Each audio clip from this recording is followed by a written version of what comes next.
नमस्कार, स्वागत है आपका प्रॉपर्टी प्लस के इस एपिसोड में। मैं हूं दीपक यादव। इस शो में हम बात करते हैं रियल एस्टेट की खबरों की, देश के दिग्गज एक्सपर्ट्स के जरिए बारीक विश्लेषण करते हैं रियल्टी सेक्टर के अहम मुद्दों का। शुरू करते हैं आज का शो और सबसे पहले बात बुलेट पॉइंट्स की।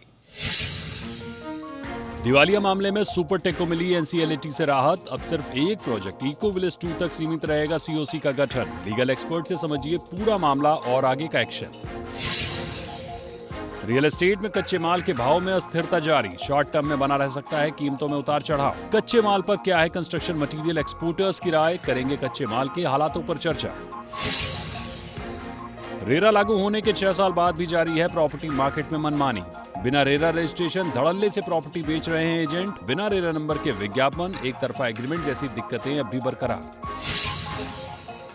डॉलर एज रिपोर्ट में एनसीआर के इलाकों पर निवेशकों का फोकस बरकरार। गोल्फ कोर्स एक्सटेंशन रोड और सदर्न पेरिफेरल रोड पर ऑफिस स्पेस में मजबूत संभावनाएं। डिटेल रिपोर्ट में जानिए किस सेक्टर में कैसी अपॉर्चुनिटीज। बुलेट पॉइंट्स के बाद अब बात करते हैं रियल ट्रेंड्स की। सुपरटेक को दिवालिया मामले में एनसीएलटी यानी national company law appellate tribunal से राहत मिली है। एनसीएलटी ने दिवालिया प्रक्रिया को सुपरटेक के एक प्रोजेक्ट इको विलेज 2 तक ही सीमित करने का आदेश दिया है। ऐसे में एनसीएलटी का यह आदेश सीओसी यानी कमेटी ऑफ क्रिएटर्स के लिए क्या संकेत है? सुपरटेक से जुड़े घर खरीदारों को इससे क्या समझना चाहिए, जानने की कोशिश करते हैं लीगल एक्सपर्ट और यूपी रेरा के लीगल एडवाइजर वेंकट राव से। राव साहब, बहुत स्वागत है आपका जी बिजनेस पर। मेरा पहला सवाल आपसे यह होगा कि एनसीएलटी ने सुपरटेक पर क्या फैसला दिया है, बैकग्राउंडर के साथ एक बार समझाइए। दीपक जी, एक यूनिक फैसला है जो एनसीएलटी का है। अगर इसका थोड़ा बैकग्राउंड में चले तो ये है कि सुपरटेक के खिलाफ एक सेक्शन 7 का एप्लीकेशन दायर किया है यूनियन बैंक ने। यूनियन बैंक का एक डेट ड्यू था, एक कर्जा दिया हुआ था सुपरटेक को, जो वो डिफॉल्ट कर चुका था। इसलिए एनसीएलटी ने उनका सेक्शन 7 पिटिशन को, पूरा ये प्रक्रिया जो इंसॉल्वेंसी प्रक्रिया क्रिप जिसे कहते हैं, उसमें एडमिट किया। और जब एडमिट कोई ऐसा एप्लीकेशन होता है तो उस पूरे कंपनी के जो मैनेजमेंट है उनकी जगह पे एक आईआरपी बिठाया जाता है जो कि पूरा मैनेजमेंट कंट्रोल ले लेते हैं और पूरे प्रोजेक्ट्स जितने भी उस कंपनी में हैं और जो भी एसेट्स है उस कंपनी का, और उन सबका एक तरीके से कंट्रोल उन पे वो लेके आगे उस कंपनी को कैसे चलाए और उसका क्या रेजोल्यूशन हो और उसके चलते कैसे आगे वो इसका एक रेजोल्यूशन फाइंड आउट हो और कोई और नया मैनेजमेंट उस पर कंपनी को टेक ओवर करे, आगे बढ़ाए। ये पूरा प्रक्रिया होता है क्रिप का। तो ये जो ऑर्डर है यूनिक है। इसमें कोर्ट ने अपना मॉडिफाई किया, जो पूरा सीओसी को होल्ड करना था उन्होंने पूरे कंपनी के लिए, उसको होल्ड करके उन्होंने कहा है कि सिर्फ और सिर्फ इकोटेक विलेज जिसमें लोन आया है उस विलेज के लिए, उस विलेज के प्रोजेक्ट के लिए, इकोटेक विलेज 2 के लिए सीओसी फॉर्म हो, उसका इंफॉर्मेशन मेमोरेंडम बने, यानी कि पूरा काता चिट्ठा, यानी कि उसके एसेट्स क्या है, क्लेम्स वगैरह फाइल हो, और क्लेम्स क्या है यानी कि फाइनेंशियल लायबिलिटीज क्या है, वो एक तरीके से सिस्टम बनाए और उसका रेजोल्यूशन प्लान की ओर बढ़े। बाकी प्रोजेक्ट्स जितने भी हैं 2 आरपी के कंट्रोल में है, लेकिन एक्स मैनेजमेंट जिस तरीके के सेटलमेंट बाकी बैंक्स के साथ करना चाहता है और एक्स मैनेजमेंट के सहायता से इस प्रोजेक्टों को, बाकी प्रोजेक्टों को चलाया जाए। ये ऑर्डर है जो एनसीएलटी में आया है। राव साहब, इस फैसले का सीओसी पर और आम होम बायर्स पर क्या असर पड़ेगा जो सुपरटेक के साथ जुड़े हुए हैं? दीपक जी, जैसे मैंने कहा है कि जो सीओसी है, जो कंप्लीट सारे ही प्रोजेक्टों के लिए फॉर्म होना था, अब वो रुक के सिर्फ इकोटेक 2 विलेज के लिए ये सीओसी फॉर्म होगा।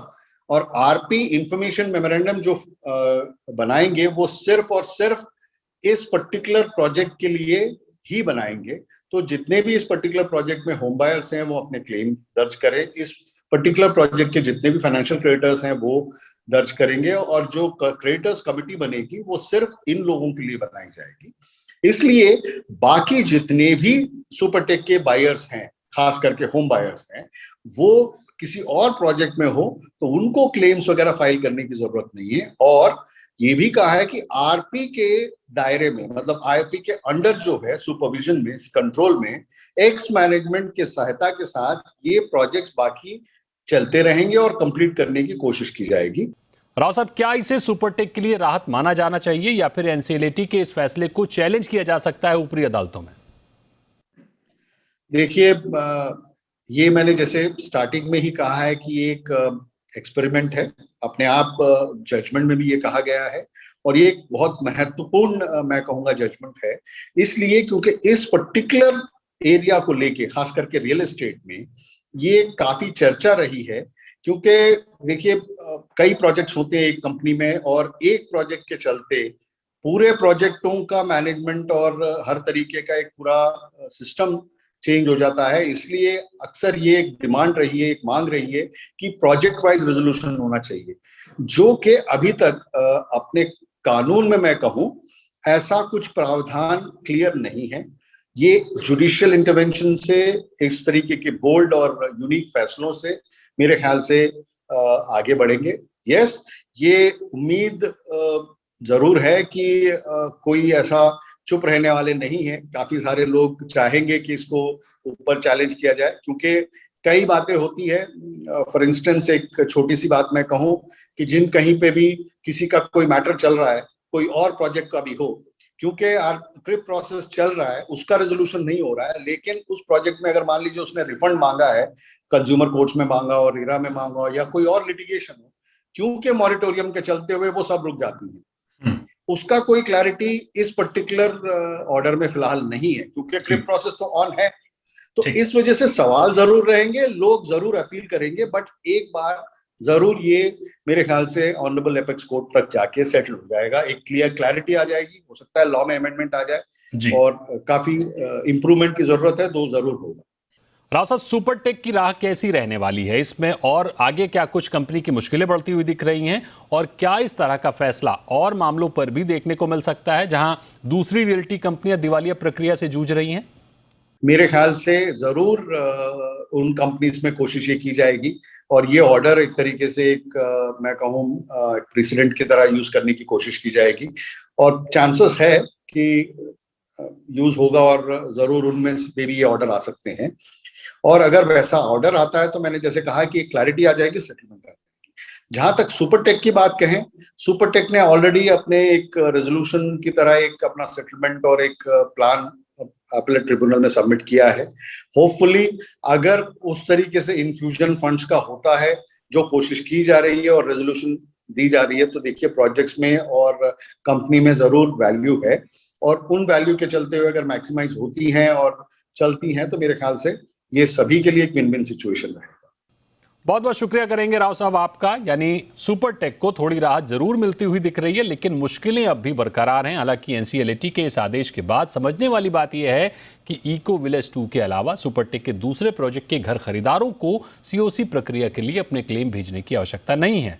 लेकिन फिर भी हम आपसे गुजारिश करेंगे कि आप अपने लीगल एक्सपर्ट से जरूर एक बार संपर्क साधिए कि इस तरह के हालात में आपको किस तरह के डिसीजन लेने चाहिए। रुक करते हैं अगले रियल ट्रेंड्स का। अक्सर real estate developers raw material की कॉस्ट को लेकर इन्वेंट्री की कीमतें बढ़ाने की बात करते हैं। हालांकि बीच में सीमेंट, स्टील समेत तमाम रॉ मटेरियल के भाव आसमान पर थे, जो कि सरकार के दखल के बाद कुछ कम हुए हैं। लेकिन अब देश में रॉ मटेरियल सप्लाई को लेकर हालात कैसे हैं, प्राइस स्टेबिलिटी है या फिर उतार चढ़ाव का दौर बना हुआ है, इसको समझने की कोशिश करते हैं। हमारे साथ आशीष चंद्रा हैं, को फाउंडर ग्लोबल फेयर। आशीष कंस्ट्रक्शन में इस्तेमाल होने वाले रॉ मटेरियल को एक्सपोर्ट करते हैं, जाहिर है ज़मीनी हालात बेहतर बता पाएंगे। आशीष, पहले तो बहुत स्वागत है आपका जी बिजनेस पर। मेरा पहला सवाल आपसे ये होगा कि अभी देश भर में सीमेंट, स्टील की अवेलेबिलिटी और प्राइस को लेकर कितनी स्थिरता है? देखिए, सीमेंट की ज्यादा बात होती है। सीमेंट तो हमारे देश में काफी इसका प्रोडक्शन है और हम लोकली ही सारी यूज कर पाते हैं, और इसका जो इम्पोर्ट होता है बहुत ही कम होता है। बट स्टील अधिकतर हमें अलग अलग ग्रेड की इम्पोर्ट करनी पड़ती है बाहर से, तो स्टील में इम्पोर्ट ज्यादा है बजाय सीमेंट में। बट इसके अलावा हमें और भी चीजें इम्पोर्ट करनी पड़ती हैं, जैसे केमिकल्स हो गए, जैसे जो कि पेंट्स वगैरह बनाने में भी यूज होता है, तो उसका भी काफी उपयोग होता है बिल्डिंग मटेरियल्स में। आशीष, सीमेंट के अलावा स्टील की क्या स्थिति रहती है? कितना स्टील हमें आयात करना होता है और कितना घरेलू मार्केट में उपलब्ध है? जी, तो तकरीबन 10 मिलियन मेट्रिक टन स्टील हम इंपोर्ट करते हैं, क्योंकि तकरीबन 30 से 40% हमारी जो कंजम्पशन है उसका हिस्सा है। तो आप कह सकते हैं कि काफी हद तक हमें स्टील हम इंपोर्ट पे डिपेंडेंट है स्टील में, और इसको कम करने के लिए हम स्टील का प्रोडक्शन अगर इंडिया में बढ़ा पाए तो काफी फायदा मिलेगा। आशीष, प्रोजेक्ट वगैरह में स्टील सीमेंट बड़ी मात्रा में लगते हैं, लेकिन इसके अलावा भी electric wires, plumbing materials, wood, paint का भी बड़े स्तर पर इस्तेमाल होता है।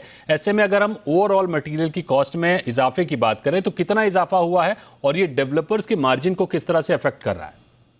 बेसिकली 30 से 40% तक इजाफा हुआ है काफी सारे रॉ मटेरियल की प्राइसेस में, जिससे मार्जिन्स बहुत ज्यादा स्क्वीज हुए हैं सबके। थोड़े बहुत प्राइस राइज भी हमने देखा है मार्केट में, जो कि थोड़ा कस्टमर्स को पास ऑन की गई है कॉस्ट, 10 से 15% तक कॉस्ट पास ऑन की गई है, बट मार्जिन सबके ही बहुत कम हो गए हैं। और इसमें ज़्यादा क्योंकि अभी कॉस्ट कहीं कम होती नज़र नहीं आ रही है, तो मार्केट में इसलिए हर जगह आप देखेंगे कि इन्फ्लेशन बहुत बढ़ रहा है बहुत तेजी से सारे ही प्राइसेस में, क्योंकि अब अब्जॉर्ब करने की कैपेसिटी इंडस्ट्री के पास ज़्यादा होती नहीं है मार्जिन को, जो प्राइस राइज होती है रॉ मटेरियल। तो हमें लगता है कि इस अगले 1 साल में ये इन्फ्लेशन काफ़ी हाई रहेगा कंस्ट्रक्शन मटेरियल के प्राइसेस में। बड़ी बात जो समझने वाली है वो ये कि महंगाई कम करने के दावे जरूर हो रहे हैं, जमीनी हालात लेकिन कुछ और हैं। रियल एस्टेट में लागत में करीब 30% का इजाफा होता हुआ दिख रहा है। इसमें रॉ मटेरियल, बढ़ी हुई ब्याज दरें भी शामिल हैं। जाहिर है बढ़ी हुई कॉस्ट की भरपाई एंड यूजर्स को ही करनी पड़ेगी, लेकिन अब भी उम्मीदें कायम हैं। तमाम जानकार मानते हैं कि जैसे सरकार ने ड्यूटी में राहत देकर स्टील की कीमतों को संभालने की कोशिश की है, इसी तरह से बाकी मटेरियल की कीमतें नियंत्रित करने के लिए भी सरकार को कुछ कड़े कदम उठाने की जरूरत है। बहुत बहुत शुक्रिया करेंगे आशीष हमारे साथ जुड़ने के लिए। और यहां वक्त एक छोटे से ब्रेक का, ब्रेक के बाद जल्द हाजिर होंगे और रुक करेंगे अगले रियल ट्रेंड्स का।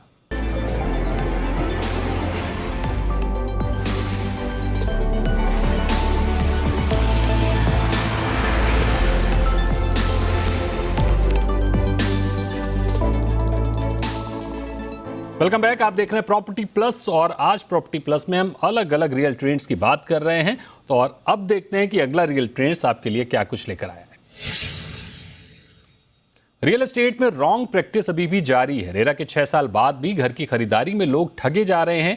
अब भी बिना रेरा नंबर विज्ञापन देखने को मिलते हैं। बिना रेरा रजिस्ट्रेशन प्रॉपर्टी एजेंट धड़ल्ले से अनाप शनाप प्रॉपर्टी बेच रहे हैं।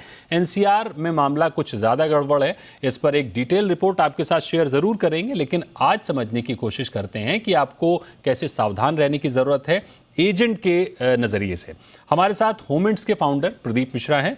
प्रदीप जी, बहुत स्वागत है आपका जी बिजनेस पर। मेरा पहला सवाल ये होगा कि अब भी प्रॉपर्टी मार्केट में रॉन्ग प्रैक्टिस लगातार जारी है। तमाम प्रोजेक्ट ऐसे हैं जो बिना रेरा नंबर के विज्ञापन कर रहे हैं, प्री लॉन्च हो रहे हैं। तमाम बिल्डर्स की वेबसाइट नहीं है, एक नहीं तमाम मुश्किलें बनी हुई हैं। आखिर ये दिक्कतें क्यों बनी हुई हैं, कुछ इस पे प्रकाश डालिए।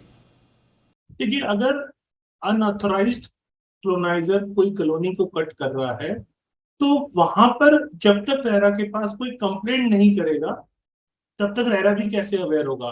तो यहाँ पे मेरे को लगता है कि आम बायर को जागरूक होने की जरूरत है, और वहां पर अगर ऐसी कोई चीजें सामने आई है तो वहां पे इमीडिएटली जाके रेरा में कंप्लेंट किया जाए तो रेरा उस पर जरूर एक्शन लेता है। दूसरा, आपने बोला कि डेवलपर्स रेट कम दिखाते हैं। देखिए, यहाँ पर जो ऑनलाइन वेबसाइट्स बहुत सारी हैं, वहां पर डेवलपर्स की एडवर्टीजमेंट ना होकर कई बार एजेंट्स की एडवर्टीजमेंट होती है। एजेंट्स उस रेट को कम दिखाते हैं क्योंकि वो कई बार होम बायर को या बायर जो प्रॉपर्टी सर्च कर रहा है उसको कम रेट दिखा के अट्रैक्ट करने की कोशिश करते हैं। बायर को भी लगता है कि शायद जो ये कम रेट दिखा रहे हैं ये राइट रेट मुझे देगा या मुझे बेस्ट रेट प्रॉपर्टी मिलेगी। लेकिन जब आप प्रॉपर्टी खरीदने के लिए निकलते हैं तो आपके रिलेटिव का सजेशन या कम रेट दिखाने वाला एजेंट आपके लिए बेस्ट इंडिकेटर या बेस्ट एजेंट नहीं है जिससे आप प्रॉपर्टी ले। आप अगर बेस्ट एजेंट ढूंढ रहे हैं तो आपको सबसे पहले रेरा रजिस्टर्ड एजेंट देखना चाहिए, उसको डीप नॉलेज हो एरिया की, उसे डेवलपर्स के साथ में उसके टर्म्स अच्छे, उसने टर्नओवर उसका अच्छा हो। प्रदीप जी, एजेंट कैसे वेरीफाई हो, क्योंकि एक एजेंट रेरा रजिस्टर होता है और उसके साथ तमाम अनरजिस्टर्ड एजेंट काम करते हैं। ऐसे में एक होम बायर क्या करे, एक एजेंट की प्रामाणिकता को कैसे तय करे? जैसे मैंने आपको बताया कि एजेंट का टर्नओवर अच्छा होता है, उसे पता लगता है कि वो काम उसने कितना किया हुआ है, क्योंकि जिसने काम किया हुआ है उसको ये पता होता है कि राइट रेट क्या है, डेवलपर जो ऑफर कर रहा है वो प्राइस राइट है या नहीं, उसमें डिस्काउंट का स्कोप है या नहीं, या सेकेंडरी मार्केट में जो प्रॉपर्टी सेल के लिए आई है उसकी एक्चुअल प्राइस क्या है। तो यहाँ पे जब आप एजेंट से बात करते हैं और उसका ट्रैक देखते हैं, सोशल मीडिया पे भी आजकल आप इजीली ट्रैक देख सकते हैं, तो जब ट्रैक देखते हैं तो आप एजेंट का सिलेक्शन अच्छा कर पाते हैं। लेकिन साथ में जो इतने बड़े इश्यूज जो हैं, जो अभी भी चल रहे हैं, जिसे रेरा पूरी तरह मैं कहूँगा रेक्टिफाई नहीं कर पाया है, तो वो इश्यूज हमेशा छुटपुट लगे रहेंगे। लेकिन अगर रेरा के संज्ञान में चीजें आती है तो रेरा उस पर एक्शन भी लेता है, और अब तक 6 सालों में रेरा का एक अच्छा रोल दिखा भी है। Pradeep ji, non registered agent के साथ तमाम मुश्किलें हैं, लेकिन रजिस्टर्ड एजेंट के साथ शायद मुश्किलें थोड़ी कम हो जाती हैं। नॉन रजिस्टर्ड एजेंट की रोकथाम कैसे होगी? देखिए, अगर एजेंट अनरजिस्टर्ड है तो आप उसके खिलाफ भी शिकायत कर सकते हैं कि अनरजिस्टर्ड होते हुए भी प्रॉपर्टी सेल कर रहा है, रेरा उसकी भी सुनवाई करता है। लेकिन अगर एजेंट रजिस्टर्ड है तो आपके लिए ये बेनिफिट हो जाता है, क्योंकि एजेंट को भी पता है कि उसकी अकाउंटेबिलिटी क्या है और गलत करने पे क्या पेनल्टी उसको भुगतनी पड़ सकती है। तो बायर के लिए इजी हो जाता है रजिस्टर्ड एजेंट के लिए रेरा में अप्रोच करके, और अगर उसने कुछ गलत कमिटमेंट्स किए, गलत आपको प्रॉपर्टी सेल की है, तो उसके खिलाफ कंप्लेंट कर पाए वो। प्रदीप जी, कैसे सुनिश्चित करें कि एजेंट रेरा रजिस्टर्ड है ही, रेरा नंबर के साथ, और कौन से कागजात उसके देखने जरूरी हैं? देखिए, आप एजेंट से जब रेरा रजिस्ट्रेशन मांगते हैं तो, और वो रेरा रजिस्ट्रेशन आपको नंबर देता है, तो आप रेरा अथॉरिटी की वेबसाइट पे जाके उसे इजीली वेरीफाई कर लीजिए। और मैं तो ये आपसे सजेस्ट करूंगा कि अनरजिस्टर्ड जो रेरा रजिस्टर्ड एजेंट नहीं है, उससे आपको प्रॉपर्टी खरीदनी ही नहीं चाहिए। बिल्कुल, यानी हजार बात की एक बात कि यदि एजेंट रेरा रजिस्टर्ड नहीं है तो उससे दूर ही रहें तो ज़्यादा बेहतर है। और एजेंट ही क्यों, प्रोजेक्ट भी अगर रेरा रजिस्टर्ड नहीं है तो उससे दूरी बना लेना ज़्यादा बेहतर है। और रेरा नंबर अगर है भी तो उसको रेरा की वेबसाइट पर जाकर वेरीफाई करना बहुत ज़रूरी है, क्योंकि खरीदारी से पहले की जांच पड़ताल आपकी पूंजी को जोखिम में जाने से बचा सकती है। बहरहाल, रुक करते हैं अगले रियल ट्रेंड्स का। इस सेगमेंट में हम बात कर रहे हैं कुछ उन शहरों की जहां बीते 15 साल में प्रति वर्ग फीट रेंट वैल्यू डॉलर के अंदर है। ऐसे शहर तमाम मल्टीनेशनल कंपनियों के लिए आकर्षण का केंद्र बने हुए हैं, और कंपनियों का इन शहरों पर फ्यूचर कमर्शियल एक्टिविटी के लिहाज से मजबूत फोकस बना हुआ है। सेविल्स इंडिया की रिपोर्ट में नवी मुंबई, एनसीआर, बेंगलुरु समेत कई शहरों का जिक्र है जो सैटेलाइट सिटी के तौर पर उभर रहे हैं। आज बात करते हैं गुरुग्राम के दो खास इलाकों की।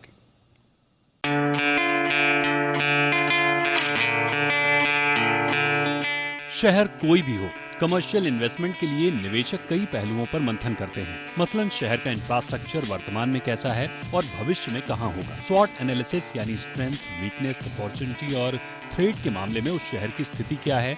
ईज ऑफ लिविंग के लिए माहौल कैसा है, डिमांड के मुताबिक किराया कितना मुनासिब है, ग्रोथ इंजन क्या है, भविष्य के लिहाज से कितनी स्थिरता है। ऐसे में एनसीआर के कई इलाके आते हैं, लेकिन दो इलाके गोल्फ कोर्स एक्सटेंशन रोड और सदर्न पेरिफेरल रोड बेहतर विकल्प बनकर उभरे हैं। जीसीआर यानी golf course extension road, SPR यानी सदर्न पेरिफेरल रोड को भविष्य का शहर कहा जा सकता है, क्योंकि इन दोनों इलाकों को सोना रोड, दिल्ली और दिल्ली अजमेर रोड समेत मल्टीपल कनेक्टिविटी मिलती है। इंटरनल रोड नेटवर्क के जरिए कमर्शियल और रेजिडेंशियल डेवलपमेंट तेजी से बढ़ा है। जीसीआर और एसपीआर सोशल और प्रैक्टिकल इंफ्रास्ट्रक्चर से घिरा हुआ है। यहाँ आधे दर्जन से ज्यादा क्वालिटी स्कूल, हॉस्पिटल और रिटेल मॉल्स हैं, तो वहीं तमाम ब्रांडेड रेजिडेंशियल प्रोजेक्ट हैं। ऐसी ही कई बातें हैं जो जीसीआर और एसपीआर के भविष्य की संभावनाओं को दर्शाती हैं। इस मार्केट में पोटेंशियल बहुत स्ट्रांग है। इसकी भी खासियत यह है कि इसने अपने रेंटल को $1 पर स्क्वायर फुट पर मंथ के आसपास या उससे नीचे मेंटेन करके रखा हुआ है। तो ओवरऑल पोटेंशियल बहुत स्ट्रांग है। और ये पूरी जो बेल्ट है, जो आप कह सकते हैं पूरी स्ट्रेच जो है, जैसे कि हम एक्सटेंशन रोड कहते हैं, और आप इसको आगे तक चले जाएं और सदर्न पेरिफेरल रोड पूरे को मिला लें, तो इस पूरे पर कमोबेश यही एप्लीकेबल है। जीसीआर और एसपीआर के स्वॉट एनालिसिस को देखें तो डॉलर के अंदर का office rent, A grade office space की पर्याप्त सप्लाई, कमर्शियल के साथ अफोर्डेबल रेजिडेंशियल ऑप्शन, NH8 और गोल्फ कोर्स रोड से कनेक्टिविटी, पूरी तरह से डेवलप सोशल इंफ्रास्ट्रक्चर को स्ट्रेंथ के तौर पर देखा जा सकता है। तो वहीं लास्ट माइल कनेक्टिविटी में पब्लिक ट्रांसपोर्ट की दिक्कतें, दिल्ली के सेंट्रल एरिया से लंबी दूरी को वीकनेस के तौर पर देखा जा सकता है। बिल्ड टू सूट यानी BTS फैसिलिटी के साथ अंडर कंस्ट्रक्शन प्रोजेक्ट में इन्वेस्टमेंट को अपॉर्चुनिटी के तौर पर देखा जा सकता है। लेकिन कुछ कमर्शियल बिल्डिंग्स में डिले अप्रूवल्स निवेश के लिए जोखिम भी साबित हो सकते हैं। जीसीआर और एसपीआर में रियल एस्टेट एक्टिविटी को देखें तो 2022 की पहली तिमाही तक यहाँ 1.5 करोड़ स्क्वायर फीट का ऑफिस स्टॉक मौजूद है, जिसमें करीब 46% की ऑफिस वैकेंसी है। जो इसकी वैकेंसी है करंटली, वो लगभग 46% के आसपास है, जैसा हमने अपनी रिपोर्ट में ही बताया है। अब इससे एक अंदाजा ये मिलता है कि यहाँ पर डिमांड की गति इतनी ज्यादा एक्सपेक्टेड है, क्योंकि इतनी बड़ी मात्रा में सप्लाई तभी इन्फ्यूज होती है जब उसकी डिमांड की स्ट्रेंथ बड़ी सॉलिड दिख रही हो, पक्की दिख रही हो। साल 2019 से 2021 के जीसीआर और एसपीआर में 43 लाख स्क्वायर फीट का ग्रॉस ऑफिस अब्जॉर्प्शन रहा है, जिसके 2022 से 2024 के बीच 51 लाख स्क्वायर फीट तक पहुंचने की संभावना है। और इस बीच 63 lakh square feet office space की नई सप्लाई देखने को मिलेगी। जीसीआर और एसपीआर में औसत ऑफिस रेंट की बात करें तो अभी 50 से 75 रुपए स्क्वायर फीट का भाव है, जो 2024 तक 60 से 75 रुपए पर स्क्वायर फीट महीना रह सकता है। रेजिडेंशियल प्रॉपर्टी का प्राइस ट्रेंड 4,200 रुपए से लेकर 23,000 रुपए पर स्क्वायर फीट है। जो यहाँ पर अब्जॉर्प्शन हमने अभी अंदाजा लगाया हुआ है वो 5 मिलियन से ऊपर का है आने वाले सिर्फ 1-1.5-2 सालों में, और ये आगे चलकर और आगे गति पकड़ेगा। तो इसकी जहां तक पोटेंशियल की बात है, जिस वजह से मैंने इन आंकड़ों को प्रस्तुत किया, पोटेंशियल बहुत स्ट्रांग है। जीसीआर और एसपीआर में ऑफिस लीजिंग को सेक्टर वाइज अगर देखें तो कोरोना ने इसे काफी नुकसान पहुंचाया है। 2020 में आईटी बीपीएम का शेयर 60% था, जो 2021 में घटकर 55% हो गया। बीएफएसआई यानी बैंकिंग एंड फाइनेंशियल सर्विसेज का हिस्सा 10% था, जो 2021 में घटकर 5% हो गया। लेकिन फार्मा एंड हेल्थ केयर, जो कि 2020 से पहले शून्य था, वो 2021 में बढ़कर 9% हो गया। तो वहीं engineering and manufacturing 3%, flexible work place 1%, consulting का शेयर 1% हो गया, जो 2020 में शून्य था। यानी dollar as rental office market की इस रिपोर्ट में गोल्फ कोर्स एक्सटेंशन रोड और सदर्न पेरिफेरल रोड में भारी क्षमताएं और संभावनाएं नजर आ रही हैं।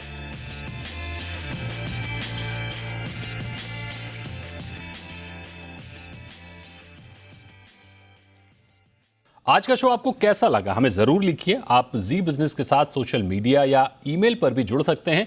प्रॉपर्टी प्लस में फिलहाल इतना ही। अगले शो में हाजिर होंगे कुछ और अहम खबरों के साथ। तब तक के लिए नमस्कार।